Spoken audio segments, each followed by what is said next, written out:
தீவிரமா செக் பண்ணி பண்றாங்க. இப்போ கஞ்சாவை பொறுத்த வரைக்கும் 0% கல்டிவேஷனுங்கிற மாதிரி ஒட்டுமொத்தமா தமிழ்நாட்டில் எங்கேயும் இல்லாத நிலை இருக்கு. யாருக்காவது இப்போ இந்த குற்றச்சாட்டு சொல்லுகிற எதிர்க்கட்சி தலைவர்கள் அல்லது எதிர்க்கட்சியை சேர்ந்தவர்கள் எங்கேயாவது விக்குதுங்கிறத தகவல் சொன்னாங்கன்னா அரசு நிச்சயமா அவருடைய பெயர்களை மறைத்து ரகசியமாக பாதுகாத்து நடவடிக்கை எடுப்போம்.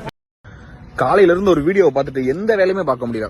அவ்வளவு வெறியாகுது. அந்த வீடியோல ஃபுல் வீடியோ எல்லாம் போட முடியாது. வேணா ஒரே ஒரு கிளிப் மட்டும் போடுறேன். அந்த வீடியோ மட்டும் பார்த்துட்டு வாங்க.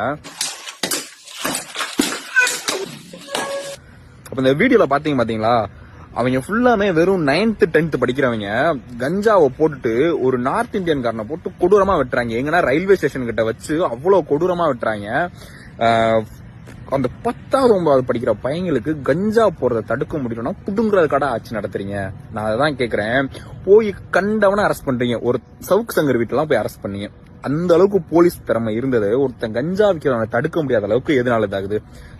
அந்த அந்த அந்த வீடியோல இருக்கிறவங்க யாருமே ஒரு கொலவெறி தாக்குதல்லையோ இல்ல ஏதோ ஒரு முன்விரோதத்திலயோ எதுலையுமே அவங்க அப்படி வெட்டவே கிடையாது. ரொம்ப ஜாலியா வைப் பண்ணிக்கிட்டு அவனை வெட்டுவானு. நான் ஃபுல் வீடியோ டிஸ்கிரிப்ஷன்ல போடுறேன்.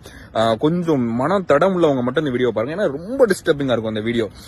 அதுல ஒருத்தன் அருவாளை குர்றா, நான் ஒரே ஒரு வெட்டிக்கிறேன்டா ப்ளீஸ்ரா குர்றா. அப்போ அதை ரொம்ப ஜாலியா என்ஜாய் பண்ணி வெட்டுறான். அந்த அளவுக்கு போது அவனுக்கு தலைக்கு ஏறி என்ன பண்றோம்னே தெரியாம அந்த அளவுக்கு வெட்டுறான். ஒரு நாதாரி மீடியா கூட அதை பத்தி பேசல. பாலிமர் நியூஸ் தவிர எதுலையுமே போட மாட்டேங்கிறான். இந்த திமுக சொம்படிக்கிறவன் அந்த செந்தில், இந்த முக்தர் அலிஃப், அவ யாரு கலியூர் கண்ணகி, கனிமொழி யாருமே பேசல. ஒருத்தன் கூட பேசல. மணிப்பூர்ல ஏதாச்சும் ஆச்சுறான், மணி ஆட்டிக்கிட்டு போவான். இங்க இருந்து உத்தரகாண்ட்ல ஏதாச்சும் நடந்து சொல்லிட்டு போட்டுக்கிட்டே இங்க இருந்து போவானுங்க.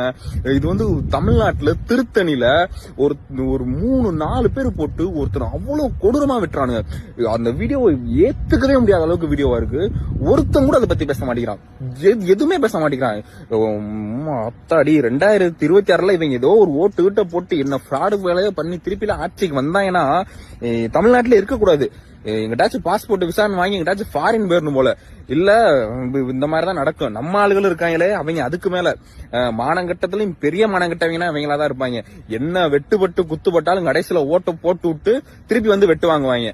இவங்க உடலா இருக்கிறதுக்கு அவ்வளவுதான்.